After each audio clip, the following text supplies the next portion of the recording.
Welcome back, everyone, to another episode of the College Sports Hive. That is Leif and I am Scott Stevens, and we're here on this Friday to bring you a Big 10 preview for college basketball, a preview of the conference and all of the teams in it. Well, not all of them. We're going to do 12 of the 14 teams, and it will start with the highest ranked and move down through the latest AP poll that came out. So we're just going to start off with number 3, Iowa. We've talked about them pretty extensively this season and how good they've looked, but also a little bit lacking of competition. They were able to have that landmark win last time out. What do we make of this team as they're sitting at 6-0 with a huge win coming up? Yeah, I mean, we were worried that their offensive outbursts were just a product of playing bad teams initially. They quelled that by putting 93 on Carolina. I mean, we saw that they can win with Luka Garza not playing a great game, and that was always the concern. If Luka Garza wasn't exceptional, that they'd lose the game just because their supporting cast in years past, specifically last year, wasn't up to par. But they've got more depth, and they returned Jordan Bohannon this year, just a senior leader, great shooter. And they just have the pieces that seem like they can make a really deep run, one in the tournament, and two, contend in the Big 10, which is not an easy task at all this year. I love their supporting cast. They have 4 shooters on the floor with Garza, and they have the versatility off their bench to play big if need be as well. So I'm really high on the Hawkeyes. Yeah, we've talked about how dominant they've looked all season so far, and in particular, Luka Garza, their heartbeat player. He's averaging 29 points per game, and he's not just an interior threat, as he's leading actually the nation in players with over 15 three-pointers attempted, shooting 13 of 19. So he actually is able to stretch the floor and help this Hawkeye team shoot the ball as well as they do. But with that being said, he's also a threat inside as well, so he can beat you both inside and outside. What do you make of this kid so far? I mean, he's the National Player of the Year frontrunner right now, and certainly the Big 10 Player of the Year frontrunner as well. And I think there's something to be said, just having the best player in the conference really does something to winning this. And his ability to stretch the floor as well as play from the post and kick out to those shooters and being dominant in both aspects. I mean, obviously, I don't expect 13 and 19 is over 60%. I don't expect that to continue. But the fact that he's shown he can threes, he's just taking what modern NBA basketball bigs do and bringing it into college. And very, very few players have done this in the past and are doing this in the college game. So he's an incredible piece. And what makes Iowa so dangerous in my eyes is they almost are better when their supporting cast is scoring more than Luka Garza, just because he's always going to have the attention warranted by his Player of the Year in the Big 10 last year and 29 points per game. And the crowning example so far is against North Carolina. He scored 16 points, and 3 other players on his team had 5 threes, which 15 points at a minimum, and they actually all had around 20. So they're super dangerous. They have great supporting pieces around him and versatility and depth. I think that Iowa is the front runner just because of having the best player and their experience. But yeah, Luka Garza, just knock on wood that he's healthy, and then if he is, Iowa has a chance in every single game, and that's not a thing that a lot of Big 10 teams can say. Yeah, absolutely. You've touched on the supporting cast a couple different times. Let's go through and piece together some of these players and what makes them a little bit unique and special to this offense to keep them going. Yeah, for sure. I mean, I think the first one you got to mention is Jordan Bohannon. He's a 5th-year senior. He missed all of last year with a medical red shirt. He played 8 games and decided, hey, I can't really play right now. My hip's killing me. And he's a career 40% three-point shooter, and he's also averaging over 5 assists per game this season. You can't leave him, and he can also operate a pick and roll. Their second best scorer is Joe Wieskamp. He was a second-team All-Big 10 member last season, averaging 15 a game, and he's picked up right where he left off with 15 a game. He was one of the players that had 5 threes against North Carolina. As we speak, he's 50% from the 3, averaging 15 points and 6 rebounds per game, and he also led the Big 10 in free throw percentage last year. And completing their shooting trio is C.J. Frederick, who led the Big 10 in three-point percentage last season as a freshman. He's only added more versatility to his game. He's showing he's able to get off curls when players defend running over the screens. He can get into the interior, hit a floater. He's right now at 55% from 3. So while these numbers are probably not sustainable, it shows how elite they are as shooters and have to be respected, allowing for single coverage on Garza. And if they're double covered, that's some dead-eye shooters for the Hawkeyes. And then they also have a great interior passer in Connor McCaffrey, who led the nation in assisted turnover. So offensively, they're going to be elite in Ken Palm, which is the adjusted offensive efficiency. They're number one, and number 4 overall in the nation, but number 1 offensively. And that'll give you a chance in any game. So I think that really encapsulates how good the Hawkeyes are, just because if you're going to score points, the object of basketball is scoring more points than the other team, and that's what they're good at. Yeah, clearly they have the upper hand on the offensive side of things here in early on in the season so far. Let's talk about them as the front runner in the Big Ten, and what do you, in your eyes, do you think they have to do, and the keys to them having sustained success in this loaded conference and ending up winning this conference? Yeah, I think because the Big Ten is so good, that there's going to be unique challenges with every opponent, and staying focused for every team is a big one. But specific to Iowa, I think they have to rebound evenly with some of the big driven teams in the Big Ten, such as Illinois with Kobe Coburn, Wisconsin with Micah Potter and Nate Reavers, and Indiana with Race Thompson and Trace Jackson Davis, and more. Hunter Dickinson of Michigan. I think they just have to rebound well, and I think that is a huge part of how their depth, and they have the ability to go big. Whereas last season, their 3 pieces off the bench, Patrick McCaffrey, Keegan Murray, and Jack Nunge, were all either hurt or not on the team at the time. And I think that allows for some versatility, and rebounding will be enormous for their case. And I also think that, well, we know they'll take care of the ball fairly well, but they need to create turnovers because their defense isn't forceful. They're 75th in Ken Palm's defensive adjusted efficiency ratings, which isn't horrible, and it can stand to improve because a lot of their games they've been blowing teams out, and then they can allow points. But I think they need to rotate zone and man effectively, and try to cause some turnovers with a little press that they've been putting together, and cause some issues for North Carolina. But I think those are the biggest issues that I think they need to address. Is there anything that you would add to that? Not really. I think you pretty much covered it. I think rebounding is always a huge factor in the game. If you can provide second chance opportunities for these shooters, and when you do get offensive rebounds, you're able to usually find open guys on the outside, and they're usually knocking down these threes, as you've touched on. So I think that's a huge part of it, and I just think it's going to have to be more than just Garza on the rebounding end of things. As good as he is offensively, there's still some things there that he can work on defensively and things like that. So he needs to improve in that area in my eyes. But I do think he's still just the most talented player in this conference in general. Any other final thoughts on the Hawkeyes before we wrap them up and move on to the next one? No, I think that covers it. And the Big Ten, we talked about this a couple times prefacing this. This is we could be wrong that they might not be the best team. We're just going in seeding order, as you said, and all these teams could end up to 1 through 5. Could honestly be 1 through 5 in any order. So we're going to do our best to try to give you a good preview at the end as well. Right. Yeah. Absolutely. This is just what the current AP standing has them at. We actually have our own rankings of the 12 that we previewed there at the end, and Leif and I differ a little bit, but it's pretty consistent on what we think is going to be the final rankings of these 12 teams. It is saying something though that 2 of the top 5 AP teams are both from the Big Ten, and that moves us perfectly on to number 4 Michigan State, who's also 6-0 in their year. What do we make of this Spartan team and coached by Tom Izzo, and what are their chances of rivaling this Iowa team in this loaded conference? Yeah, it's always dangerous to not pick Izzo to win the Big Ten, and he's going to get his team playing good basketball by the end of the year. He always does, and he already has his team ranked number 4 in the country, and it's almost scary, and it may well be for Big Ten coaches seeing, oh, Izzo's team's like ranked 15th in the initial AP poll, and now they're number 4. Typically, it's kind of the opposite. They're ranked high based off track record, have a few losses, and then they end up coming back and playing great basketball. So you're worried, what's the best that can come?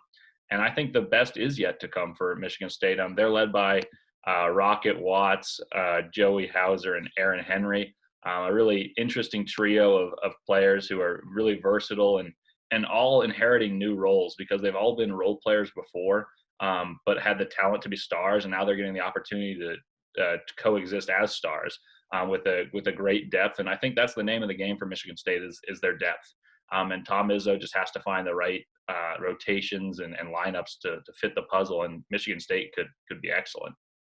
Yeah, I think you previewed that pretty well. I think Rocket Watts is a huge part of this team because he's coming in replacing Cassius Winston. And when you think of Michigan State, you think of their point guard play under Tom Izzo, and here's this guy that's expected to come in and fill that role and have that and lead this team to success there. And I think his success in this season is going to have a great tell of how successful Michigan State can be, not only in this conference but in the NCAA tournament later on and things like that down the road. So I think the ceiling is extremely high for both of those things, both Michigan State as a team and Rocket Watts as a player. What do you make of him so far? Yeah, I know it's been an interesting adjustment. He was a little dinged up coming in, and they started Foster Loyer, and then once they played Duke, they were like, "Hey, Rocket Watts, this is your time to shine," and he's answered all the callings. He's averaging around 13 points, 3 rebounds, and 5 assists. And he's a combo guard playing point guard, so there's going to be some troubles, and I anticipate that he's going to get better as the year goes along. So it's really encouraging that he's already averaging the amount of assists that he is. Um, and I think that he is the key to this team. I think it's cliche to say the point guard runs the ship, but it's true. And so as he goes, this team will go. He doesn't need to score 20 points every game, but he needs to limit turnovers, play with his pace, and just be a playmaker for this team and knock down some shots when open because they swing the ball really well. So I think the key for him individually is just have a good assist to turnover ratio, and I think great things will come. And then the other two players we mentioned here can really like lighten the burden of him as a point guard. Is Joey Hauser is one of the best post passers. Jay Billis was talking about how he's one of the smartest players in the country, and it really is evident. And then Aaron Henry's a third-year player for Tom Izzo that had like lottery. I mean, I wouldn't say he was a surefire lottery pick in the draft, but people have talked about him in the first round, or at least had the conversation for 2 straight years. And you typically don't see those playing 3 years. And he's showing it. He's extremely versatile with 12.6 rebounds, 5 assists, 2 steals, and a block and a half a game as a 6'6" wing. And I think those three pieces fit really well together and really raise the ceiling if they can all hit their potential. Yeah, absolutely. I think another thing we need to dive into a little bit deeper is the bench and the depth of this team, and especially in a year of like this with COVID-19 running rampant throughout. I think it's huge that they have such an advantage here in their depth of pieces that they can plug in when people go down with injuries, God forbid, or things like that, and just in a time that's super unpredictable. Talk about their depth and how that helps them in this conference. Yeah, no, I think they're the deepest team in the Big Ten, and it's led by Gabe Brown. He's shooting 52% from three and averaging 11 points per game, and they also have players that have started. He started last season a long time. Joshua Langford is a fifth-year player who's just struggled with injury, and he's now coming off the bench or starting. They kind of interchangeably play him, averaging 8 points, providing leadership and shooting. And then they have bigs. They have 4 bigs that Tom Izzo doesn't even know what to do with yet, and that's a dangerous recipe because they are undefeated. They are playing well. They're still they're dominating the glass, and they're playing a guy in Thomas Kithier as a starter whose numbers don't reflect impact yet. And they have some younger. I mean, he's a very good player. Don't get me wrong there, but they have younger players in Marcus Bingham, Julius Marble, who had a monster game versus Duke, and Matty Sissoko, all lying in wait in the bench. And like you said, in a year where uncertainty has become the norm, it really helps to have the amount of great, talented players and experienced players that Michigan State has. And I think Tom Izzo is his biggest issue is just the luxury of depth right now. And that is not a bad issue to have. Yeah, definitely not at all, especially in a time like this. Any other final thoughts about Michigan State before we move on? Yeah, I think the one thing that they need to do is just take care of the ball, continue to establish their pace. So just playing through Rocket Watts, he just has to take care of the ball, and then they hit their open shots, and this team is going to be hard to beat any given night. And obviously with fans, the Breslin Center is a horrible place to play, but I think they lose a slight advantage that they always have. But they're road warriors. They've played in a lot of big games, and that will be advantageous in this type of season. Yeah, I couldn't agree more with that. I think it's a huge tell is with Tom Izzo there to getting his boys ready to go and in some of those situations. Moving on in the AP ranked teams here in the Big Ten early on in this year is number 12 Wisconsin. They're 5-1 on their year. We talked about their rescheduled game with Louisville. That's coming up next this weekend. KenPom has them ranked 7th overall in the country, 16th offensively and 7th defensively. So it's pretty safe to say that they kind of rely on their defense to spell them in some of these closer games, right? Yeah, for sure. And they're just a really well-balanced team. Defensively, they play together. They've played a lot together. And offensively, they're efficient but not explosive. They remind me a little bit of some Virginia teams of the past that play slower paces but play more veteran players and execute really well. And that's a good recipe for success, playing older players, especially in a year where there was less training camp. And I think they've already kind of laid down that one game where they didn't play very well. They lost to Marquette, and Marquette's a quality team. But I think they've kind of gotten that out of them that, like, hey, now we know how we want to play this season. We have an identity. And that'll be really helpful throughout this season because they start 5 seniors. How many teams in the country can say that?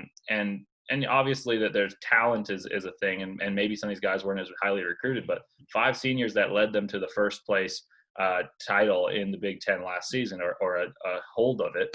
And they return all of them. And so just the cohesion is something that I really value. They're led by Micah Potter, Nate Reavers, and Demetric Trice, all averaging around 12 points, Potter with around 13. And then their most explosive scorer isn't even in that, and Brad Davison, who is kind of, he's one of those hated, scrappy players that if he's on your team, you absolutely love him. If he's not, you can't stand him. And I think that this team has a lot of those type of guys that make you a really good team. And they are reminiscent to me also of the Badger teams led by Frank Comiskey and Sam Decker, just playing through the bigs, inside-out basketball, veteran leadership. And that's a great recipe, as I've said.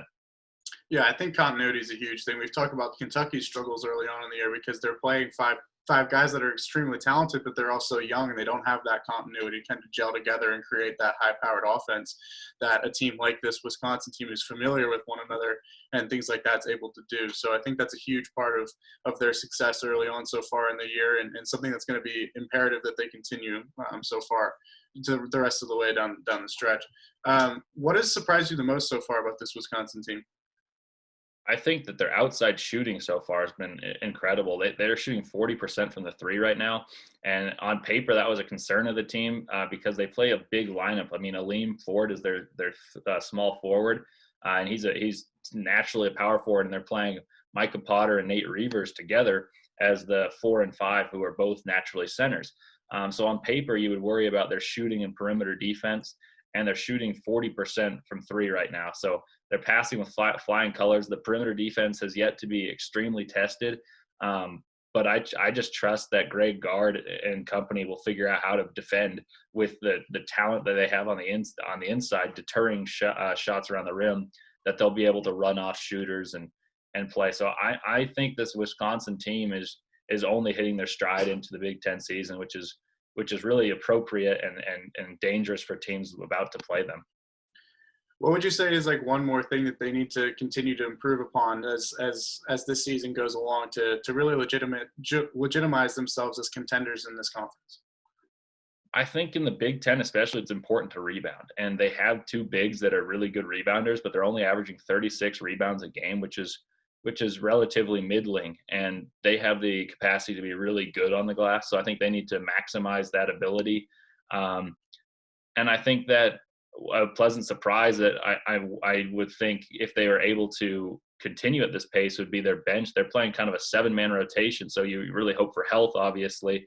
But they have a sophomore off the bench who's giving you 6 points, 5 rebounds, really versatile in Tyler Wall. And a freshman, Jonathan Davis, came in and has overplayed his rating by a mile, averaging 8 points and 5 rebounds off the bench. If they can continue to get such good production, such consistent production out of 7 men on their team, that they're going to be very, very difficult to beat. So I think that is what they need to continue to develop is while they have time, is to develop the younger guys and see because that raises their ceiling a lot. I think their floor is pretty steady, but their ceiling raises a lot when you have 7 men that can consistently go out there and do it rather than the 5. Yeah, I agree with you there. Any final thoughts about Wisconsin? just a tough team to beat. I think that they have a very legitimate claim, and I think it's helped them that they've been quiet so far in this year. 12th ranked. I think they're better than the 12th best team in the country, and I think that may help them going into the season, give them some extra motivation. And with 5 returning seniors, that's a hard team to beat. Absolutely, absolutely. Wisconsin was ranked number 12 in the country. Moving on to number 13, following them closely behind is Illinois.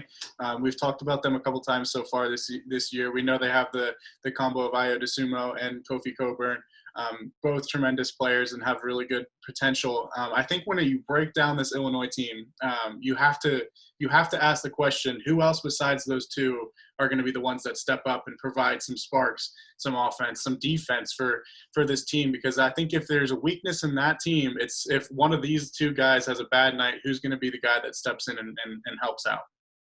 Yeah, I agree. It's perfectly said. I think that in Illinois' case, they have the capacity to be a top 10 team, top 5 team in the country. They just need consistency from their other pieces.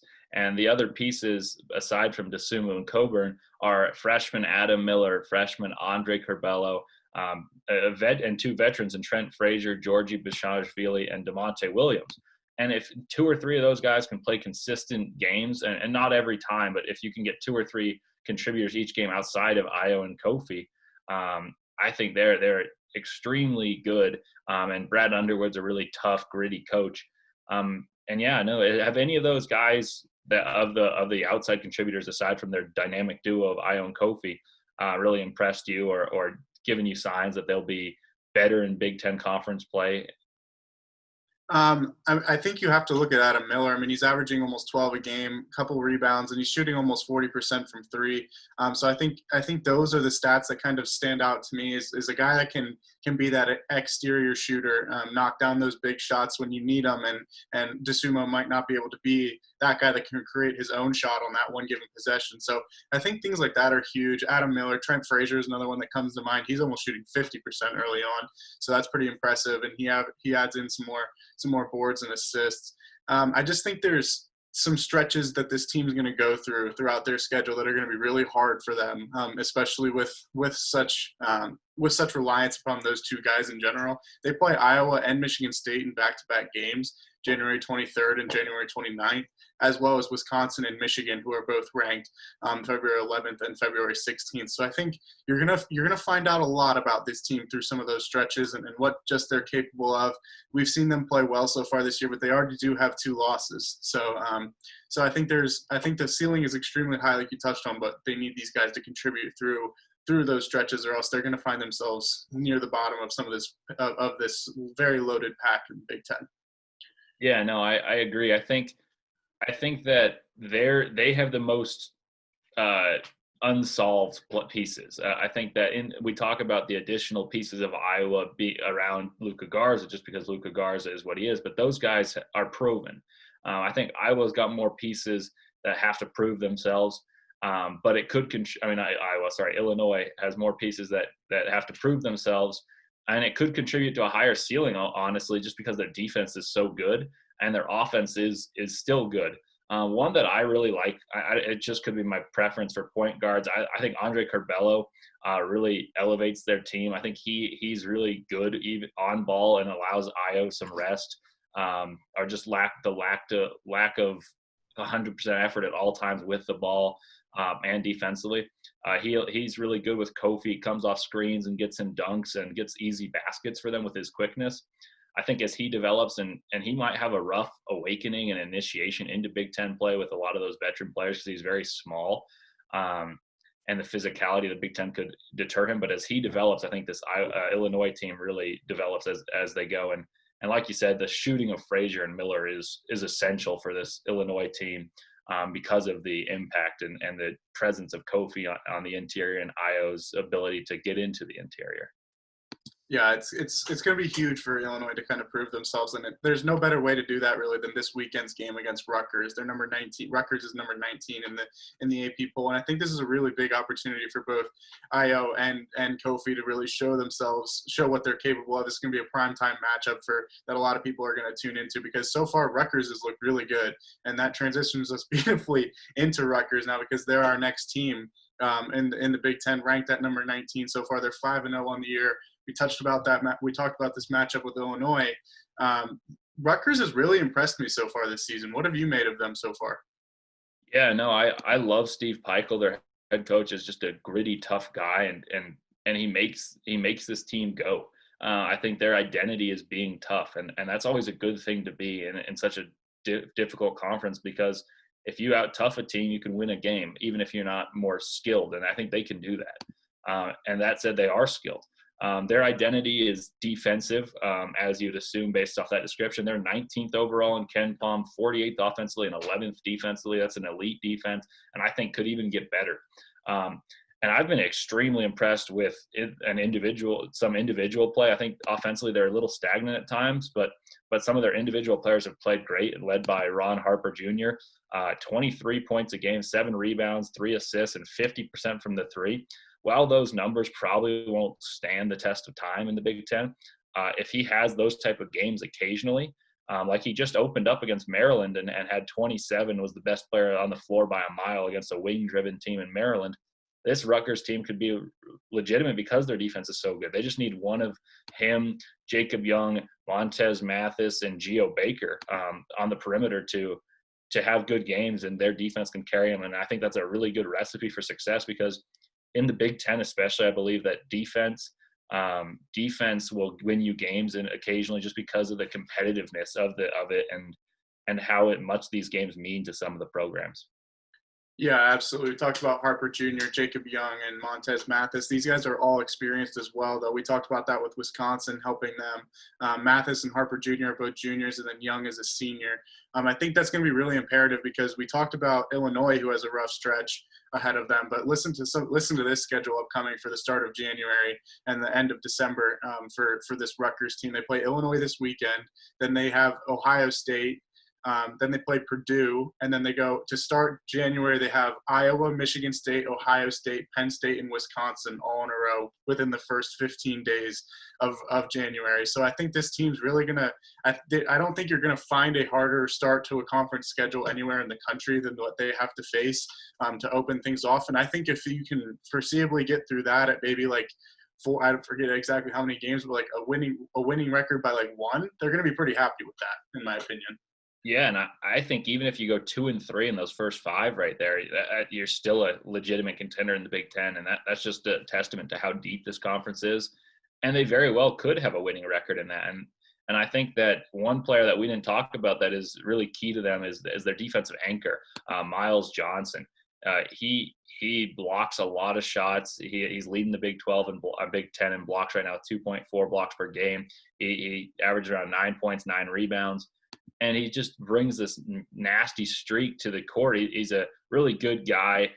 He's actually involved in some really cool organizations, but he just brings this intensity on the defensive end that really will allow teams and trigger them to have easy offense from their defense. And that's the thing that differentiates them from a lot of these other teams in the conference where they get their offense from speed. Rutgers can get it from just physicality.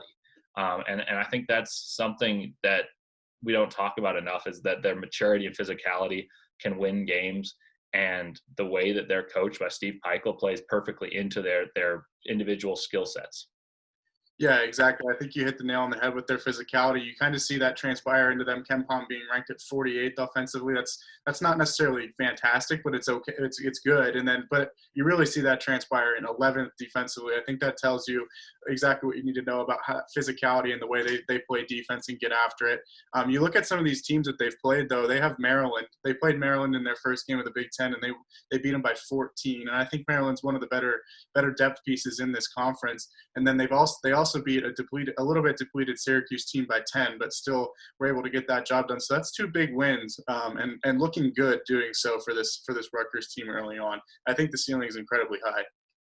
Yeah, for sure. And this is a team that that had struggled so much in the Big Ten for years, and I think that they've gotten off the schneid, and they don't have that pressure of like, oh, we're supposed to be bad, and it causes them to be bad. I think sometimes mentally there's a big aspect. I think last year they rid the monkey off their back, and now they think they're a really good team, which they are. And like you said, there's a good chance they win this game against Illinois. And if they win this game, they put themselves in a great position. They're 2-0 in Big Ten play, and then they enter that horrible stretch after Christmas. And if you're 2-0 and you come out of that at 2-3, that's still 4-3 in the Big Ten. It only gets easier. So I think that this team needs to just play to their identity, rough up games, play to your maturity. And like you said, one thing about Syracuse is they play a really tricky 2-3 zone, and shooting isn't necessarily a strong suit of Rutgers typically.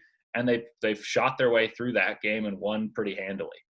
So I think this is a really legitimate contender in the Big Ten that could sneakily, like a lot of fans think, oh, the top four are so set in stone. I think Rutgers could perforate the top four.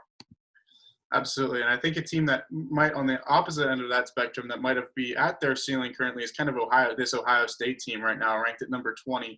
They're 5-1, but they lost their first game of the Big Ten opener to Purdue by 7. They actually play UCLA next, and then they'll take on this Rutgers team that we talked about, which will be another good matchup. Their best win so far is a 5-point win over Notre Dame. The KenPom has them ranked 24th overall, so a little bit lower than their AP ranking, 15th offensively and 37th defensively. But more importantly, we'll touch about that loss with Purdue, but they were missing probably their best piece in E.J. Little. He's out with mono, and that he's not sure. Well, they're not sure about his timetable for the return. Do you know anything more about that with this player?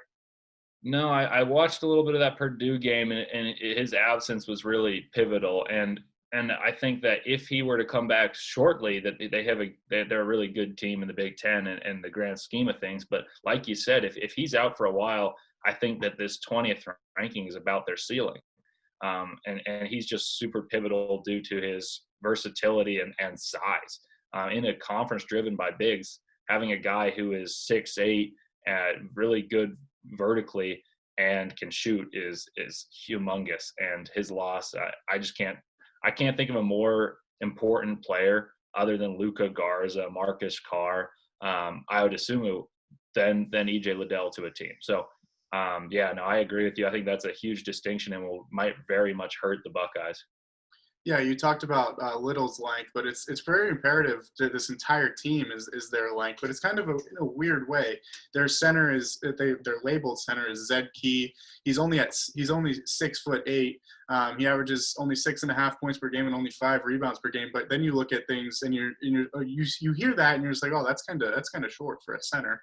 But then you look at it and you have Lettle, Suing, and then 2 other contributors that are all over 6'7", and they're just garnered as forwards. So I think the rebounds are going to come in bunches when you get these guys, these athletic guys, in matchups with smaller people on the perimeter, and really use that length as a positive for this team. Even with the absence of Little, there's still other guys that can kind of fill that role. Maybe not with the potency that he can, but that length is definitely going to be something that they can use to their advantage. Yeah, for sure. And I think some of their players that even if they're smaller can still rebound. I mean, Dwayne Washington's a really good guard rebounder. Justice Suing, you talked about his 6'7" wing transfer from Cal, and then CJ Walker. So they have a lot of experience as well. So as much as we say they've reached their ceiling, I think that is not to say that they're not going to be a good team and a tough out in this Big Ten conference.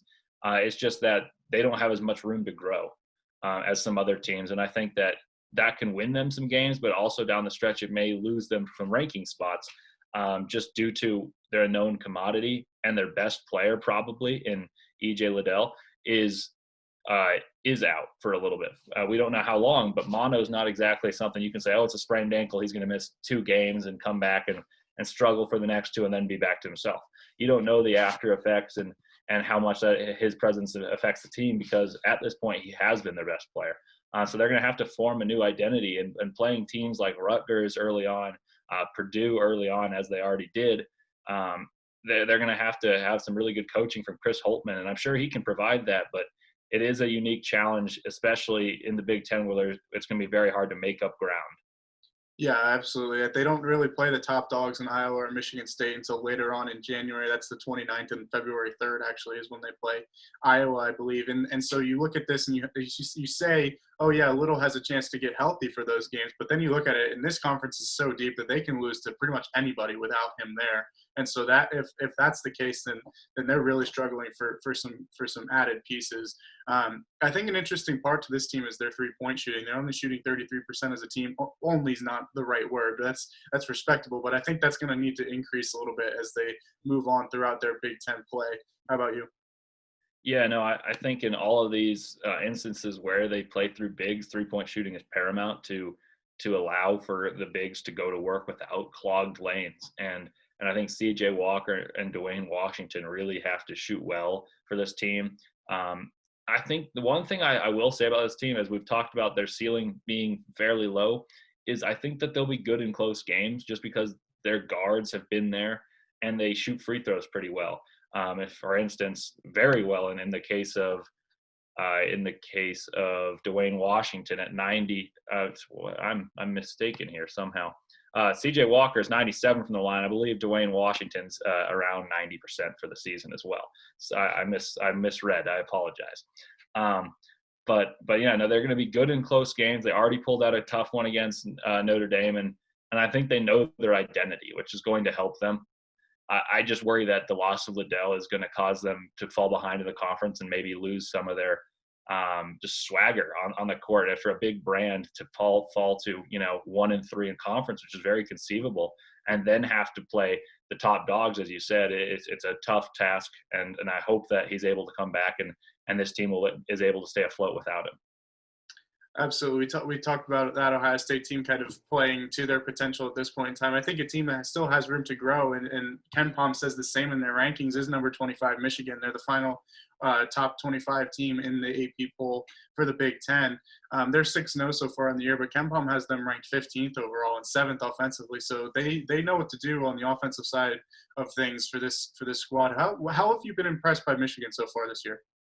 Yeah, they put up some points. They opened their season with like a 96-point game, and I was really impressed because they had a lot to replace, and they had moving pieces. And the thing that's impressed me the most about Michigan has been their freshman center, Hunter Dickinson. He's leading them in scoring right now with 15.7 points per game and 7.3 rebounds, and he's been a solid defensive anchor.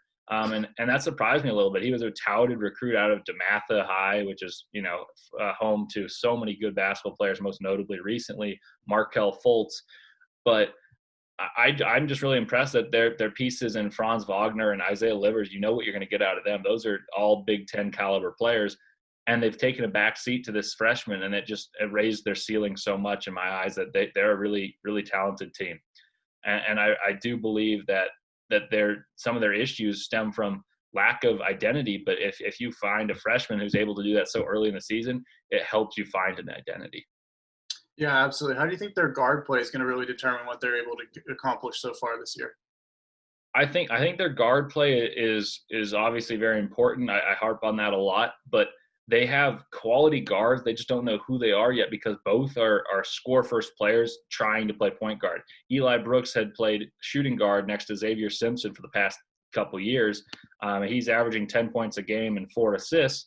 And then Mike Smith, they started the two alongside each other early. They've tried separating them in different stints, one off the bench, one off the other. Mike Smith is a transfer from Columbia who scored 22 a game for Columbia. He's averaging 8 a game with 5 assists. But it looks unnatural for them. And I think I talked about how Hunter Dickinson's presence elevates their ceiling. If one of these guards, or maybe both, can find a way to be very pass first, this team could be elite offensively, even more so than they already are. And that's saying something, as Ken Palm said. And then defensively, it all stems to me on the ball pressure they can get and Hunter Dickinson being a rim protector. Because they have long, versatile players, they just are missing athleticism at the rim. Dickinson's big, but he's not a vertical presence. So his rim protection and the pressure they can put from Eli Brooks and Mike Smith on the ball. So I think those are the two focal points of their team. Both I've been impressed by, but there is things to worry about as the Big Ten provides stronger competition, is because Michigan hasn't played too many good teams yet. Yeah, I agree with that as well. And I think a huge part that we've talked about with a couple of these different teams is their rebounding. How have you been impressed with Michigan so far rebounding the basketball? They've done a really good job. They're averaging around 40 rebounds per game, and Hunter Dickinson's been a huge part of that. And they also have Brandon Johns, that I think is a really good player, and they need to find a way to get him into the rotation and play Isaiah Livers less at the power forward and more at the small forward, so they can go big and really athletic. And I think that is also speaks to the necessity of a point guard emerging, so they can play that lineup that'll dominate the glass and really help them compete against teams such as Wisconsin that play two bigs, whereas Dickinson could have trouble handling two bigs as a true freshman. So I think if they can continue to rebound, they elevate their chances very much. And this is one of the teams that I had no read on entering the season just because there were a lot of moving pieces, but Coach Juwan Howard's done a phenomenal job. And we hope this year they can carry it through the Big Ten play, as last year they were a nobody, a nobody being Michigan. So a nobody in the scheme of the rankings, and then they elevated themselves to number 4, winning Bahamas tournament, and then fell off in Big Ten play. So we hope that this quick start is here to stay, and Juwan Howard's figured out the pieces. But this is a surprise. Have you been surprised by how good Michigan's been so far? Yeah, I am. I was also a little bit surprised, though. They only beat Penn State by 4. I was a little bit impressed by Penn State's performance in that game, but also Michigan made the plays that they needed to down the stretch to win that game. And any game in this Big Ten conference is going to be gritty. I think you're going to see some of their offensive numbers go down a little bit in terms of their points per game as they play some of these teams like Maryland, Minnesota, Wisconsin. It's really interesting to look at. They don't really play a ranked team in the Big Ten, ranked as of right now, until Wisconsin on the 12th of January. So they open up with Nebraska, Maryland, Northwestern, and Minnesota, and then Penn State again. So I think it's very imperative you're able to like get off to a hot start with some of these matchups, because you're playing against some of the teams that you should be able to beat as that Michigan program and really solidify yourself as a contender in this conference before you start playing some of these other teams, because they finished their season with a stretch of Michigan State, Illinois, Wisconsin, Rutgers, Ohio State, Indiana, Iowa, Michigan State on 8 games straight to finish their season. So I think a hot start is super imperative to their success. Yeah, I mean I was gonna say winning games you should win could win this conference. Like not losing to a Nebraska team on the road, like that you should win the game, but it's still a tricky environment. Whoever wins the most games you should win could win this conference. But that stretch is so important, and it tells us so much. Like at Michigan, obviously being the example here, you're right that if they start out slow and lose 2 of those initial games against teams that aren't ranked, and then they enter the end with a chance, that they have a good record, and then they enter those final 8 games, odds are that they won't even be a top 5 seed, just because that's such a buzzsaw. Like even if you're able to win a few of those games, the amount of wear and tear of winning games like that is going to be huge. And not just for Michigan. I think that every team in the Big Ten could stand by whoever loses the fewest games they should win might win the conference. It's kind of a weird way to look at it that I've been thinking, and Michigan perfectly embodies it with that final stretch that you brought up. Yeah, you look at this, and they play Michigan State, Illinois, Wisconsin, Rutgers, and Ohio State all within 17 days of one another, and then Iowa and Michigan State to finish their season within 3 days of one another. So the breaks aren't even that long in between some of these games on the schedules that I've seen. And so it's just really imperative for this Michigan team to get hot early. And I think if you go through that stretch and you win a couple of them, you're gonna really want to build some of that bank of games that you can play with to really be a high seed in their conference tournament. Because if you like you touched on, if they're 5 at 6 seed, they're going to get matched up against one of those teams that's really, really good. And if they get fatigued down the stretch run in the last few games of the season, it's going to be very hard for them to make a push for a conference championship. And with that being said, they're probably going to have a lower seed in the NCAA tournament even. So it's very imperative for them to start early and have a good start here. Any final thoughts on Michigan before we sign off on them? No, I think it's just guard play and consistency on the glass is what will determine Michigan. And one thing I just want to touch on for all the Big Ten teams real quickly that you just brought up is conference play is going to make more of a difference than ever in this year because there was fewer games to play before conference play. for the committee to look at and to bring you into the March Madness. Seeding is always important. Like, obviously you'd rather be a 4 seed than a 6 seed. And the difference is so obvious in this year. So winning games that you should win, and conference play in general, just getting through it relatively unscathed, or just in terms of injury wise, could be the difference in a March Madness run, because no one wants to play these teams from the Big Ten because they'll be so tested. Yeah, absolutely. And I think it's going to be even more imperative. And with taking that one step further, is which of these depth pieces of the conference, you have the top teams that we've talked about already, but some of these teams like Indiana, Maryland, Purdue, some of those teams that are outside the top 25 right now, if they're able to beat some of these quality teams like Michigan State and Iowa, and hand some of these teams their losses, they're bolstering their resume tremendously for a potential NCAA tournament push. And you could see a crap ton of these Big Ten schools make the tournament in a year that we've touched about, like the Big 12, the ACC, and conferences like this are looking a little bit more worse for wear so far.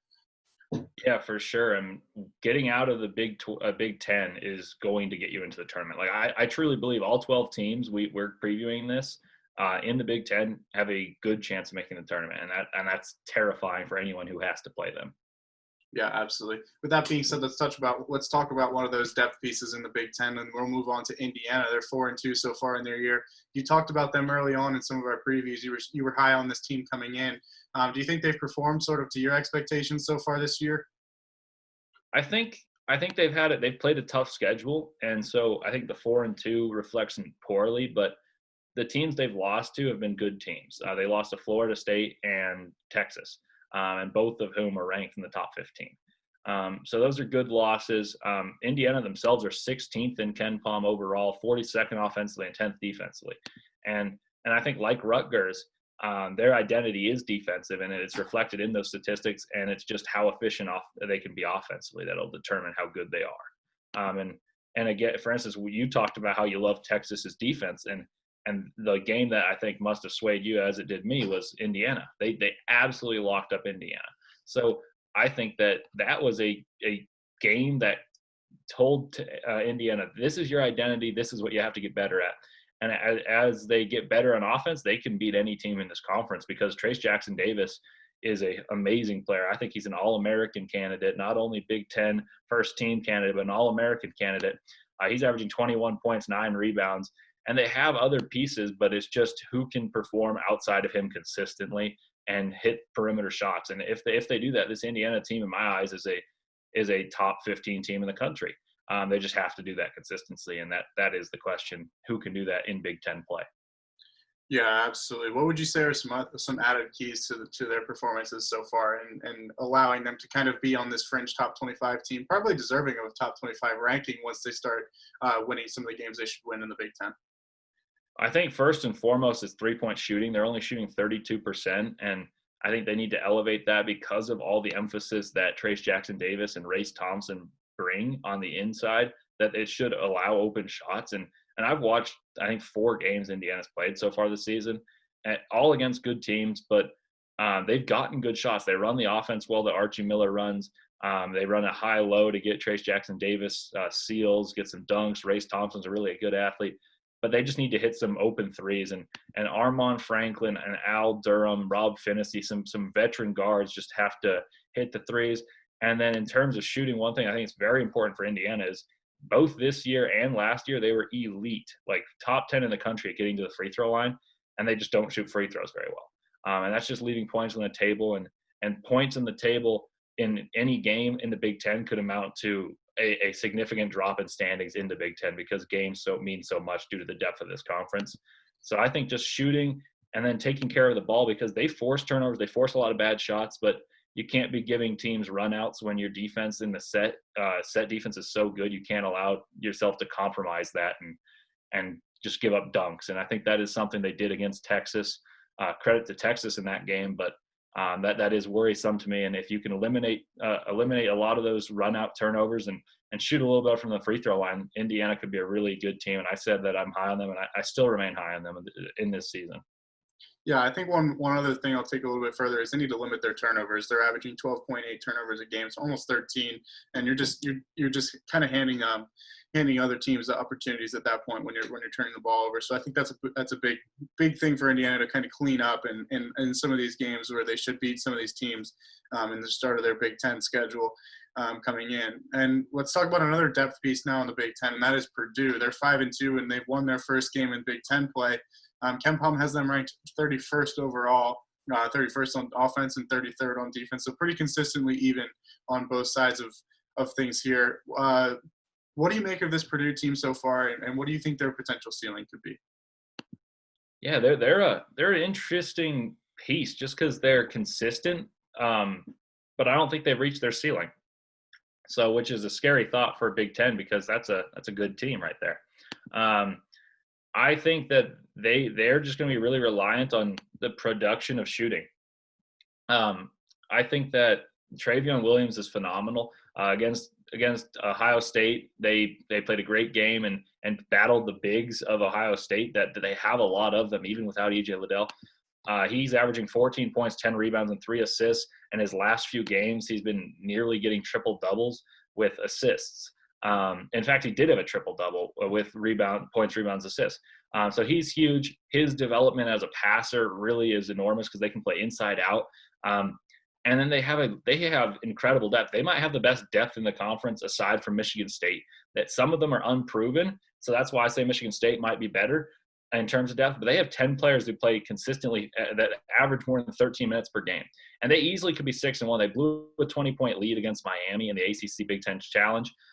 This is a team that I think because you know what you're going to get every time, they're going to be decent defensively and they're going to be pretty good offensively. I think their offense can stand to improve as they're shooting. Just they have these games that are really – they shoot the ball really well, and it's hard to beat Purdue. That happens every year. And then you know that Purdue is going to rebound. They have a 7'4" freshman in Zach Edey, and they platoon their bigs. They keep their guys fresh. I'm high on this Purdue team than I initially was entering the season. I liked what I saw against Ohio State, and I think that some of their wings, their veteran players, are underperforming, and their youngs are playing really well. And so as those veterans round into form and the young guys continue to get better, they could be a dangerous team in the Big Ten. Absolutely. What do you make of this team playing at home, with or without fans? Mackey Arena has become one of the hardest places to play in college basketball, and I think Ohio State recognized that. And Purdue just has this energy when they're on that court that they can beat anyone. And Michigan State's kind of been the cream of the crop in the Big Ten the last couple of years, and their record in Mackey isn't very good. No one's record in Mackey is very good. And Coach Matt Painter is a great coach, and he's hard to out-coach, so you have to out-talent them often. Yeah, absolutely. Any other further keys to success for this Purdue team? I think the shooting of Sasha Stefanovic can really determine both games and just their season. If he shoots really well, this team is really hard to beat because they have such a good inside presence, but you can't leave the perimeter. And then the growth of their freshmen as they go along in the season, if they can continue on the trends that they're setting right now in the preseason and one game into conference play, that Purdue could be better than I anticipated and contend for a top 5 spot in the Big Ten, as loaded as it is. And you kind of thought that they were an afterthought, or at least I did, entering this season. But they've proven that's not the case. And Aaron Wheeler is maybe their most talented player, and he's really struggling. And so I anticipate he rounds into form, and that makes Purdue a really tough team to beat. And I love Matt Painter. He's one of my favorite coaches in college basketball. I say that about a lot of coaches, but I swear it's only like 5 or 6 of them. We just talk about those teams. So I like this Purdue team. What about you? Yeah, I like him as well. I think they have the depth, like you touched on, that's really effective for them. And playing at home is such a weapon for this team. I think just being able to consistently shoot is going to be a huge thing for this Purdue team in general in this season. I think if they're able to do that, they're going to see themselves rise the Big Ten rankings fairly easily. All right, we have 3 left for you to preview out of the 12 that we've chosen, and the next on the list is Penn State. They're 3-2 overall in their year. They're 0-1 in Big Ten play with that loss to Michigan that I touched on. they blew a 19-point lead over and lost in overtime to Seton Hall. So that was a tough loss for that team to swallow. That would have been a big one for them. But they bounced back and then beat number 15 Virginia Tech at the time by 20 in the Big 10 ACC Challenge, which was kind of a surprising performance. And I just think that kind of touches on how streaky they'll be all year. They're head coached by an interim coach, Jim Ferry. Kind of surprisingly, they let Patrick Chambers go in the offseason. But with that being said, they're ranked 45th overall in KenPom, 32nd offensively and 51st defensively. So the rankings leave a lot to be desired. But they're kind of looking for their identity. We've talked about that a lot of times with some of these teams, and they're trying to replace Lamar Stevens, who went to the NBA draft. But with that being said, they haven't yet found that piece that really made that team go with Lamar Stevens. Yeah, I just wanted to ask you a question. As you're a Penn State fan, at least in just growing up one, why do you think Patrick Chambers was released? You said it was surprising. Do you have any rumblings of why? Because I thought he did a really good job getting that team on the map last year. Yeah, I'm not necessarily sure there's a whole particular reason. I just think it's a long-term stretch of pretty much complacency for that program. They pretty much showed their ceiling under Lamar Stevens, and also I just think the university believed that team could be a whole lot better than they were, and so I just think I think they underperformed a little bit, and I think they were just looking for a change, and it's just in a scenario that you never want to be in when you're a head coach, and I think there was just grumblings that he had lost the program a little bit. He never really recruited well. That was his best recruiting class that he brought in, but with that being said, some of these things take time, and when you look at where Penn State was before Patrick Chambers, they weren't ever just astounding at basketball. They have a whole pedigree of being a great football school, but some of their years of early 2000s where they had good teams, their ceilings were still not some of these other ceilings of Big Ten basketball schools. So I think it was that's why it was surprising to a lot of people to not really give him a couple more years. But with that being said, I just think it was just the complacency issue of feeling that they had reached their ceiling with him. Yeah, under Ferry, what do you think their identity is this year, and who is there to look at that's leading the boat here, and who is kind of a key piece that you think could really make them a better team if he performs well? Yeah, I mean they're just super scrappy in my opinion. They're not going to have a guy that's necessarily going to average 20 a game. I think Seth Lundy's probably their closest. He's at 15, close to. They just live and die on the three-pointer. That's what it comes down to. They shoot three-pointers, and if they don't make their shots, they're not going to perform well, quite frankly. And but when you break it down, they have a bunch of different pieces that are important. But Jamari Wheeler is probably their glue guy. He's not great statistically. He's never going to be a guy that scores more than 10 a game, but he's the guy that runs their offense. He does the gritty work on defense and things like that. I think he's averaging 6 steals already on the year. So that's pretty impressive per game. He's just one of those players that's all over the place. But with that being said, Penn State really struggles with foul trouble because they have zero depth. And John Hara is their tallest guy. He's only 6'9", so rebounding is always going to be a struggle. With that being said, this team they have only averaged 76 points per game, and they only average 36 rebounds, like you touched on earlier, is skimpy at best. So height's always going to be an issue, and it's going to be interesting to see what happens with this team. Yeah, it's an interesting makeup of a team, in my opinion. I haven't seen a ton of them, but I watched a little bit of that Michigan game you referenced, and I watched a tiny bit of them blowing out Virginia Tech, who at the time was ranked number 15, fresh off a win against Villanova. And I think their identity, like you said, is scrappy and physical, and they remind me a little bit of Rutgers in that sense. Rutgers is just bigger. And it's a weird dichotomy just because you'd assume that this type of team would rebound super well and play on the interior. But their shooting is what is make or break, is what my takeaway was as well. And I was impressed by Sam Sessions, and he's averaging 12 a game, 44% from three. And I'm curious if him and Isaiah Brockington, who's also averaging 40 around 43% from three, but is as a slasher. I'm curious if those numbers withstand the test of time, and if they do, they're a really difficult team to beat. You mentioned that there are some teams that enter the season, like Ohio State was one. You said they played Penn State early on, and then they have that brutal schedule. But Penn State is the team that you might have a trap game, and that's a team you don't want a trap game against. Virginia Tech had that. They came fresh off a win against Villanova, who's obviously an elite program. Then you play Virginia Tech, and the scrappiness can win you games. And I like this identity that's carried over from Patrick Chambers' team to this team because it was some of the same guys. They kept their identity, and I think they're maturing as a team. And I've said this a lot about like just the Big Ten having such great depth, and they can beat you any night. But it's true. And I mean, is that consistent with what you've seen from the Nittany Lions? Just that if they shoot well, they're a tough team to beat, and even when they don't, they're gonna compete. Yeah, absolutely. I think you hit the nail on the head. They're never going to be a legitimate contender in my eyes. I'll just flat out say it. I don't think they have the pieces at this current time to say I'm going to be a top 5 team in this Big Ten conference.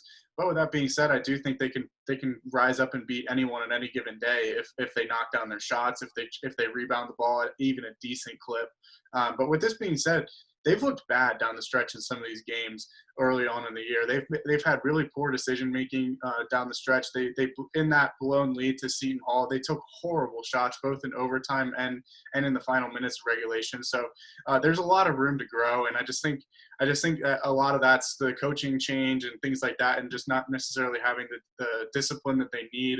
But with that being said, you touched on they have 5 guys that are shooting over 33% from 3. So like they just have guys that can spread the ball around and knock down shots. And one of those is Isaiah Brockington, who isn't known for shooting well, and he's shooting almost 43% on the year. So like we touched on, there's just going to be a team that can bite you in the ankle every once in a while, but they're not going to be a guy that can legitimately say, I'm a pound for pound top dog in this loaded Big Ten conference, at least not yet. But I mean, I can see them making the tournament though, and being one in the Big Ten tournament. Being, let's say they're the 10 seed. I think that's what we have them in this. They're the 10 seed. They go play in the first round. They go play a 5 seed, or because there's 14 teams, they play the 7 seed. So they go play a team like Ohio State. They could definitely beat Ohio State in a game, and then they go play a 2 seed. And depending who that is, they can really contend. And if they were able to win one of those games in the Big Ten Conference and be middling in terms of conference play record, because of the weight of conference play being so drastic this year, I would not want to play this team if they're a 10 seed in the tournament. Like if I'm sitting there, I think that Penn State is playing for a tournament spot, and they very easily could be a 8 through 12 seed. And those type of teams, you don't say, oh wow, they're contenders. That's a team you don't want to play. I don't think you want to play anyone from the Big Ten, and especially a team with the identity of Penn State. So I actually liked the way they've played so far. I just don't think they have the recruiting needs that have elevated some of these other teams.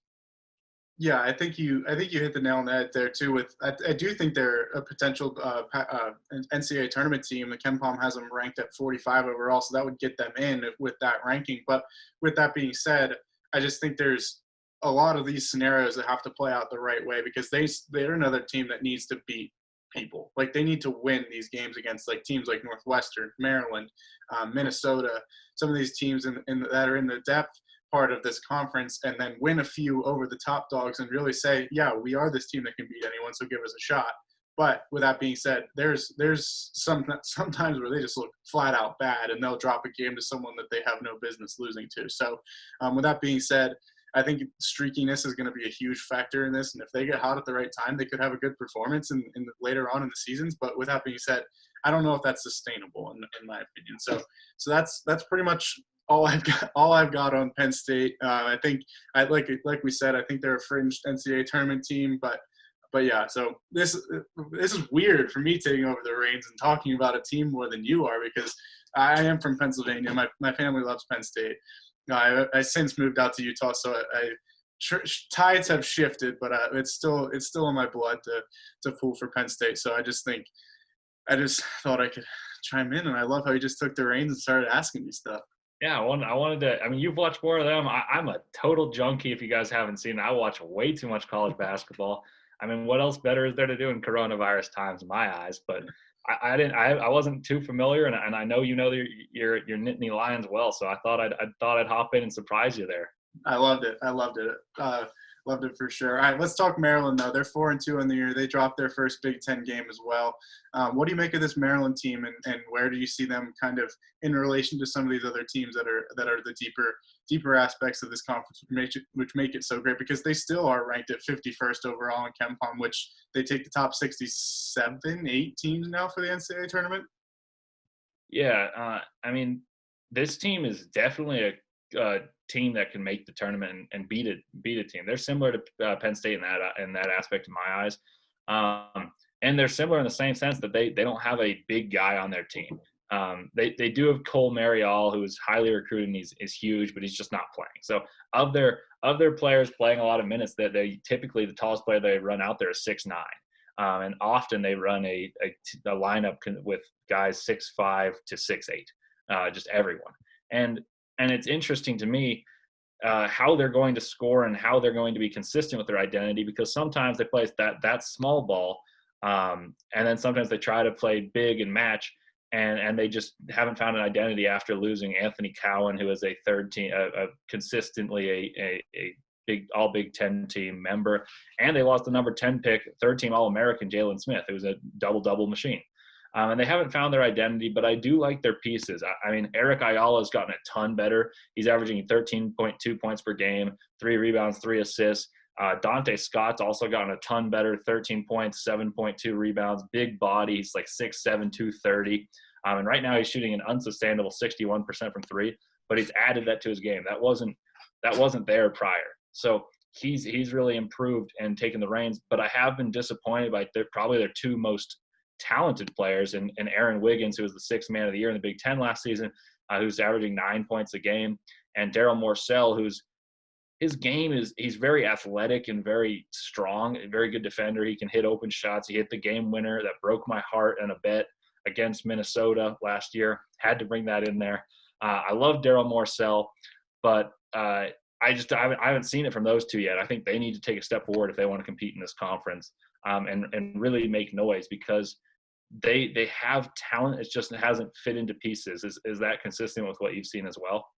Yeah, I think it was very imperative. It's very determining what we saw in their first Big Ten game. We talked about Dante Scott, who's shooting 61% from 3, and to start the year, that's probably not sustainable, like you said. But they only shot 20% in their first game from 3 in their Big Ten opener. So I think you talked about they need to employ those 4 wings and really shoot the ball a whole lot better. I think if they knock down their shots, they're going to be a team, like we talked about with Penn State, that's going to be able to beat people that they shouldn't necessarily be able to beat. But with that being said, like 20% from 3 is never going to get it done, regardless of who that team is, if you will. So I just think there's some strides that they need to take. What else would you say is one of the things that you've been surprised with so far?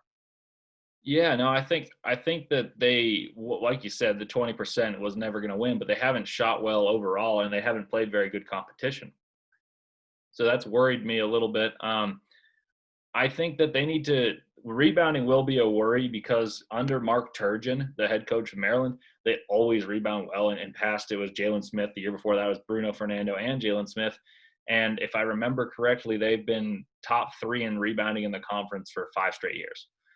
So this is a shift in identity, and I think they need to find an identity of, are we going to play small ball and play maybe Jarius Hamilton as our center, or Dante Scott playing really small ball center, and embrace playing 5 wings, 6'5" to 6'9", and just team rebound, box out as hard as you can, and say, oh God, Trace Jackson Davis got 1 offensive rebound. Let's just not let that happen again, for example. I'm just curious to see how they find that, because another thing that Turgeon coach teams have is always a good point guard, and they don't have a point guard this year. Eric Ayala is filling in nicely, and Daryl Morcell is taking on more of a playmaking role as well. It's not their natural position. So I'm curious to see how they get their points, because at times it makes you feel like they have to isolate, and they don't have a pick and roll team, and they're shooting, and their isolation players aren't exactly used to being isolation players, because they've all been supplementary pieces in their past. So I am lower on Maryland in comparison to a lot of these teams we've talked about, but they absolutely have the pieces if they're hot, because they have very talented players that have played in big games. Maryland was a top 10 team at most of last season, or top 15. And so I'm just curious to see how some of those veteran players that are in new roles develop into their role, which is different than young players getting better. It's a totally different ball game for a guy who's used to being a sixth man and Aaron Wiggins now being asked to score a lot. And so I'm very curious to see how Mark Turgeon, who's a really good coach, builds this program. But I do think they'll make the tournament. I think they're another team like Penn State that'll make the tournament and be a tough out. It's just I don't see them truly contending in the Big Ten. Yeah, I think the same could be said about our next team and our final team that we'll kind of give a rundown of, and that's Minnesota. They're 6-1 so far their year. Their only loss coming in their Big Ten opener as well. Ken Palm has it at 55 ranked in so far, so that once again would be inside that top 67, 68 team threshold for the NCAA tournament. Some key transfers, the pieces so far for this Minnesota team. They got Booth Gotch from Utah, and then Liam Robbins to come in as well. And I think they're kind of just lacking a little bit of that continuity thus far in the year, and that's why they've kind of led to their struggles in their Big Ten opener, wouldn't you say? Yeah, for sure. I think right now it's kind of Marcus Carr is playing at elite level, and no one else on that team is kind of found their role and excelled at it. They were 6-0 entering a game, but they played Illinois and were thoroughly exposed of their flaws. And Illinois is a really good team, so they'll do that to anyone. But it was indicative to me that this shortened off season, and they're so reliant on two transfers in Robbins and Gotch to do a lot, and they just weren't really ready for the scheme and their role within the scheme.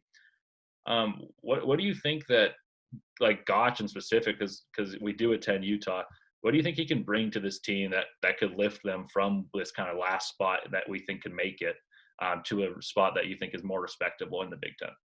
Yeah, I think it's an interesting question because when I saw Booth Gotch play, he was just super athletic, super lengthy, but he also shot the ball extremely well. So I think it's very interesting to see them shooting very woefully from the perimeter so far, only 28% as a team. But I think when I watched Booth Gotch play at Utah, he was just super long. I remember some pretty memorable dunks. He's just super athletic in that aspect of things, but he also doesn't really have a range. I saw him knock down some deep shots in his time there. And so I think like you touched on, it's kind of just him kind of trying to get his feet wet under a new system. I think that takes some time regardless of where you go and your talent level. But with that being said, I think he's a piece to this team that could really bolster them into having a really good year and a run in this Big Ten that could definitely bring them from out of where we have them right now at number 12 to maybe around 8 or something around there. I would say that's probably kind of 8 or 7-ish is probably their ceiling at this point. Yeah, no, and the reason I asked that question was in that Illinois game, he really struggled. And I think the announcer was Dan Dockich, and he was raving about Gotch entering the game. And he was like, this guy's really aggressive. He's going to add to Minnesota. And I really think he can. He just really struggled against the defense of Illinois. And they do play good defense. So I don't know if we should judge him off a one-game sample size, but what I do know is his role is imperative on this team as a secondary scorer to Marcus Carr. Mm-hmm. And so far in the year, he's averaging 13 points a game, 6 rebounds, and 4 assists. Those are really good numbers. Now I think those will diminish slightly because of the Big Ten play. But him and Gabe Kalsher, who's kind of been the shooter for the Golden Gophers of years past, have to. And this is the key, the key among keys for this team. I think this is maybe of all Big Ten teams is the most important 2 players for any set team. Are Gotch and Kalsher, because Marcus Carr is phenomenal. He averages 23 points a game, 4 rebounds, and 6 assists, and he will keep those numbers up in the Big Ten, in my opinion, or close to it. He gets such great shots for his team that those numbers could easily be 10 if they're hitting shots. So the ability for Gotch and Kalsher to hit threes based off the penetration and pick and roll ability of Marcus Carr coming off Liam Robbins and Liam Robbins finishing and or picking and popping is absolutely paramount. If they want to win games and actually make this conference tournament, I know that they're at 55th right now. They have a chance. I think they have to shoot well and in order to win games, because teams like Nebraska, they don't play very good defense, but they can shoot shots. So a team like Nebraska, who we just left out behind Minnesota as teams that we kind of cut it off, like these are the teams that can make the tournament. Minnesota can play their way out of this by continually shooting 28%. So those guys have better strokes than they've shown and need to demonstrate that. And then the one other thing I have to say is they need to keep assist to turnover their strength. Right now they're at 16 to 10 basically. So 8-5, 1.3, a little over 1.5 per to 1 ratio, and that's good. They need to keep doing that and letting Marcus Carr facilitate, and then not trying to do too much when it's not Marcus Carr with the ball. Playing their roles and hitting shots is extremely important to this Golden Gopher team, and I do believe just because they have such an excellent player in Marcus Carr that they can beat anyone. If Marcus Carr has a huge game, they can beat absolutely anyone. They just need the other players to play their roles and play them well. So this is a difficult spot to be in for Richard Pitino's group, but I think he can pull it off as a coach, and get them to the tournament. And that should be their goal, not winning the Big Ten, but making the tournament. Yeah, I think that's really well said. All right, those are the 12 that we are going to give you a rundown of so far in the Big Ten that have impressed us so far, and what better to do now than to give them a ranking. How about you go ahead and give me your top 4, and we'll do this four at a time. All righty. I'm pretty torn on my top 4. I could rearrange it anyway, but what I ended up deciding on was I went with Iowa number 1. My rationale for that is I just think that night in, night out, they're going to play good offense, and that'll be enough to win them a lot of games. Number 2 was Wisconsin for me. Same idea. They just have great continuity. You know what they're going to get, and I was very close to putting them number 1. Just because I know that the defense is going to be good, and I know that they've played a lot of close games, and they've played as the same unit for a year plus. Number 3, I'm going to go with Michigan State. I'm pulling a little change up here. I couldn't decide this one. I probably changed like 5 or 6 times. I had Illinois in the document, so that's my number 4. But number 3 for Michigan State, I just trust their supplementary pieces more than I do of Illinois. And I just think that their trio of talent plus their supplementary pieces is slightly better than that of Illinois', even though the duo of Illinois might be better than the trio of Michigan State. As for Illinois, I think Illinois, like I said, has a great duo, might be the best duo in the Big Ten. In Io and Kofi, there's some question marks, but for Adam Miller as a freshman needing to score 12 a game. Trent Frazier has to be super efficient. He shot 50%, and they already have 2 losses, 50% from 3, that is.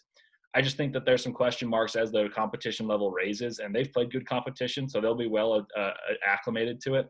But I think there's just growing pains for some of their young contributors, and I believe that those growing pains have already existed for a lot of the Spartans. So that was my late change there. So Iowa, Wisconsin, Michigan State, Illinois for my top 4. I think that's very fair. I think that's pretty much the standard of things so far. I'm going to go with Iowa number 1. They're just too potent offensively to leave off. I'm going to go consistently with the AP as well here with Michigan State. I just think their depth gives them an advantage over Wisconsin. Wisconsin, I know they have great depth as well, and they have the continuity that we touched on, but I just think the talent level is just a little bit higher on the Michigan State side of things, so I'll put them 2, with Wisconsin closely following them at 3. And then, interestingly, I have Rutgers at number 4, actually. I just think their trio that they have on the front court, with those pieces that we touched on, as well as their experience and their junior, senior caliber there, they're going to win a lot of these games that potentially an Illinois team might not. And with not just relying, but with an established duo that they have in Kofi Coburn and I assume I'm just going to go with Rutgers and their ability to eke out some of these games that you have to win to really prove yourself in the Big Ten so far. So mine would be Iowa, Michigan State, Wisconsin, Rutgers is my 4, and I'll just go ahead and give my next 4. Clearly, it's going to be Illinois next because they're not falling any further than 5 with the talent that they have. I actually surprisingly have Indiana up there at number 6. I just think they've underperformed so far this year. They do play great defense, and I think if they knock down their shots, they're going to be able to beat some of these teams like Michigan and Ohio State that are ranked ahead of them. And when you look at the KenPom rankings, they are ranked in consecutive order with some of these teams like Michigan and Ohio State, like I said. So it'll be Illinois, Indiana at 5 and 6, Michigan at 7, and then Purdue to round out my next 4 at 8. What about you? Yeah, so I think my top 8 are the same teams, just different order. I've got Rutgers at 5, and I was really close to putting them at 4 as well. I just liked your pick there. We actually have a game, Illinois and Rutgers, coming up where you took Rutgers and I took Illinois, so that'll be interesting to watch as well. I'm high on that Rutgers team, so that's my number 5. I'm torn between 6 and 7 with Michigan and Indiana. I think they're very similar teams in terms of caliber, but they're very opposite. Like Indiana's elite defensively and Michigan's elite offensively, and both of them leave something to be desired on the other side of the ball. I'm going to trust Michigan just because I think in some games Indiana's offense will stall and they leave too many points on the board. I love this Indiana team, and I probably can already see myself making them a nice sleeper 2-round advance in the tournament, just because I think that their defense and their exposure to the Big Ten will be terrifying for opposing teams. But that said, I'm going to go with Michigan at 6 because I like Franz Wagner and Isaiah Livers as cruxes of that team, and then the addition of Hunter Dickinson and their point guard play, I think, will get settled out. I like Juwan Howard as a coach. I'll put Indiana at 7, and then I'll go with the in-state rival of the Hoosiers. I'm going to go with the Purdue Boilermakers at 8. I loved what I saw from Matt Painter's group. They came into the season. I said that I didn't have super high expectations for them. They lost Matt Harms. They lost Nogel Eastern. And they only really retained Sasha Stefanovic and Travion Williams, but their young pieces have played great, and their veteran pieces that have not played very well, and they're still playing impressive basketball, and I expect those to turn it around. So that they're number 8, and honestly, any of these 1 through 8, I kind of feel good about them being my 1 through 8. I can see them all being jumbled up just as the season goes about, and health is obviously paramount too. With everything that's going on in the world, like whoever stays healthy could really benefit and do well. And so we'll see how that goes, but knock on wood, everyone stays healthy. Yeah, absolutely. I think we have a pretty similar 9 through 12 as well, with Ohio State there at 9, Maryland at 10, and Penn State at 11, and Minnesota rounding out the list there at 12. And I think as any of these teams, like we said, this is what makes this conference so good, is because these teams can be – like you have Ohio State, who's ranked right now at number 20 in the conference. We're saying that they're the ranked number 20 in the country, and we're saying that they're the 9th best team in the conference. So that's pretty impressive to let alone itself. I think I personally have Ohio State lower than some people would, just because of this mono with the player that they're dealing with that, and just kind of I think they've just kind of hit their ceiling early, and that really hurts teams, in my opinion, as what I've seen down the stretch. So I look for this Ohio State team to really struggle a little bit against some of these Iowa, Michigan State, Wisconsin's, and pieces like that. And so, but with that being said, I just think this list here, the 9 through 12, really speaks to the depth of this conference and what makes this conference where it is right now in the landscape of the country. Yeah, absolutely. That was the exact example I was going to use of Ohio State at 20th in the country and 9th in the Big Ten. And I also have them at 9th. I have Ohio State, Maryland, Penn State, Minnesota. And honestly, as I spoke, I kind of convinced myself into Penn State being above Maryland. So I'm going to put Penn State at 10, Maryland at 11. I just think that Maryland team is searching for answers, and Penn State just has this identity of being a scrappy team, and that'll win them a few. But obviously, the main takeaway from 9 through 12 here is just the outstanding depth of the Big Ten, as you said. And I'm just curious which of these teams can, of the bottom 4 that we talk about, can make an impact in the conference tournament and or in the conference play and be seated higher and win a game or two in conference tournament and solidify their spot into the big dance. Because for one conference to have 12 teams out of 68, and KenPom is a great ranking for this. I mean, it'll be pretty consistent. So we talk about the lowest being Minnesota at 55th, which would say they're safely in, but there also are teams from smaller conferences that are 1-bid leagues, and they get in. So it chips away. So some of these teams have to win a game in the tournament to get in. So I think every game is a huge game for these teams, and it'll be super interesting to watch as it goes on. And Big Ten is must-watch basketball this year, because every game there's going to be at least 1 or 2 ranked teams playing against each other every night. So that's kind of my assessment, and I think we're pretty consistent on our tiers. We see the game pretty similarly. So we've got some all conference projections that we can do. Do you want to do those? Yeah, sure. So you kind of compiled the list, and I just kind of went with it. I totally agree with where you're at. First and foremost, at point guard for our first team projection, we have Marcus Carr, and then Ayo DeSumo at shooting guard, Ron Harper Jr. at small forward, TJD at power forward, and then Luka Garza. I don't think you can put anyone else at center other than him as the best player in the conference. What did you kind of see as you were compiling this list? Yeah, so I tried just to think about who I knew was going to be a first teamer regardless of position, and I just compiled the best 5 players, and I honestly just came out with these 5. That the first team was really easy for me. I think Luka Garza is a lock. I think Marcus Carr and I would assume were locks. There were a few players I thought about putting in for small forward and power forward, but Ron Harper so far is averaging 23 a game, and he's the heartbeat of that Rutgers team. He'll have to score for them to be good, and I believe they will be. So that was one that I had some other competitors.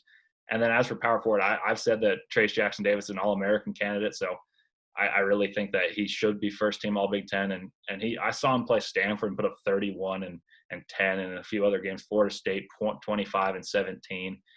So I just saw him against 2 really good defenses that are ranked in the top 15 Ken Palm wise on defense dominate, and I just think that'll happen throughout.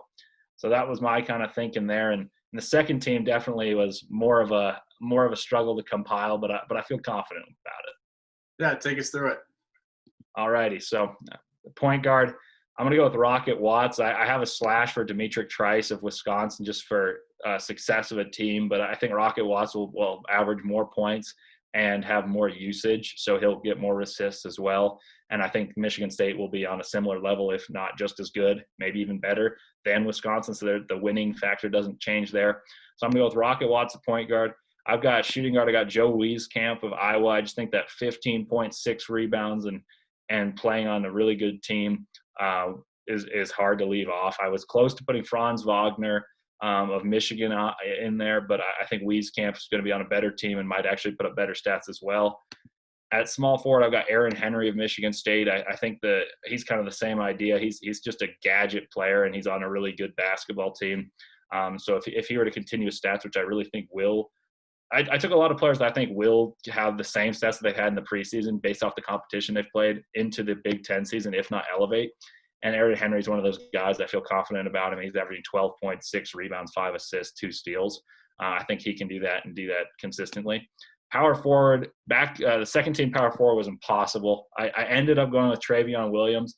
He does play center a lot for Purdue, and I'm not sure that he'll get votes here, but it was impossible for me to leave him off.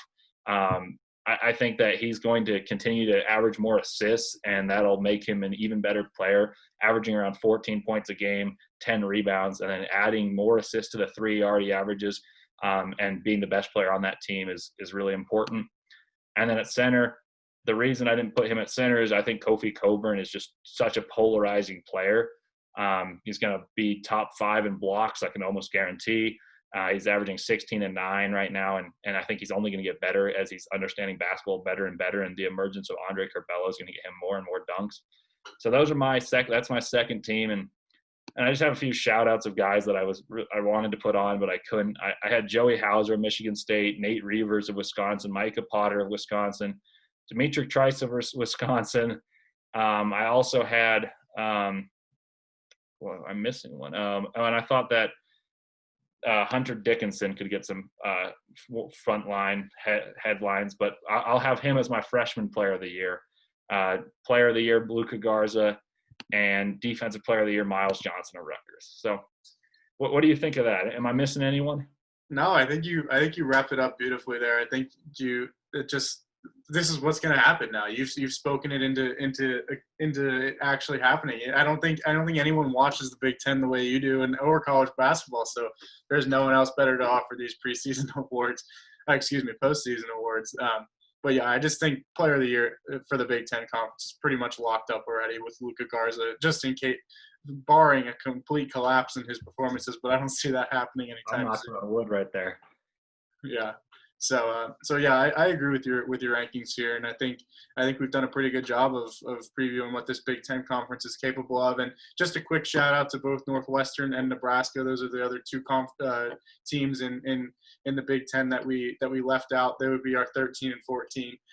But then, like that being said, they can still rise up and beat anyone kind of sneakily. So there is 14 teams in the Big Ten, not just the 12. But we kind of decided we've already gone for this long talking about the 12. So we we figured we'd save some time there and talk about the teams that we thought had a legitimate chance to make the NCAA tournament. So with that being said, any other further thoughts before we sign off for the day? Got a funny one. Shout out to my doppelganger, Fred Hoiberg, coach of Nebraska. I will send you a photo, and if we can we might put it on Twitter if we have to. There's a photo of me playing basketball, and there's a photo of Fred Hoiberg that I was sent, and it is weird. I don't recognize myself. So, yeah, shout out Nebraska and Fred Hoiberg and Northwestern, but mostly Fred Hoiberg. Hope you guys enjoyed this Big 10 preview. We're going to try to get you, while we're on our winter break, we're going to have a little more time. We're going to try to get you some conference preview once a week, take you through the Power 5, Power 6 conferences, and maybe even, if we have time, give you some of those sleepers that are in non-big conferences such as Richmond or St. Louis. And we're just trying to get you guys familiarized with the landscape of college basketball as it really kicks off. Yeah, it's going to be good stuff moving forward for sure. That's going to wrap it up for our Big 10 preview. Thanks everyone for tuning in, and be sure to catch all the good matchups, both football and basketball this weekend. Tremendous slate of games on both sides of things. And we will see you next on Sunday to recap the great conference championships and what happened in the landscape of football, and probably have some college football playoff solidifiers in that aspect of things. So we will see you all on Sunday, and thanks so much, everyone. Take care. Thank you.